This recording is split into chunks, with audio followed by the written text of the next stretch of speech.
Here's how to make an image black and white in Photopea. First of all, make sure that you can see the layers panel right here. If you don't have that, go to window here on top and then click on layers. Once you see the layers panel right here, make sure that the desired image layer is selected. Then on top go to layer, new adjustment layer, hue and saturation. Finally move the saturation fader here completely to the left to turn your image into black and white. Now let us quickly add an image that has color.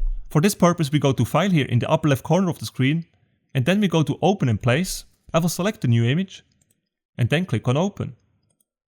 As you can see, this additional image still has color, and this can give it a really cool effect. However, if you want to make sure that all the images in your project are completely in black and white, then all you need to do is to make sure that here in the layers panel, the hue saturation layer here is placed on top. To do so, simply left click on it and hold, and then move it up.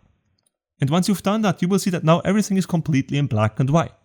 Finally, to save your image in black and white, go to File in the upper left corner of the screen, then hover over Export As, and choose your file format. If you want to have the full quality for your image, then make sure that the quality here says 100. Then click on Save. Adjust the name here if desired. And finally click on Save. And that's it guys, this is how you make an image black and white in Photopea. If you enjoyed this tutorial, make sure to smash the like button and subscribe for more Photopea tutorials.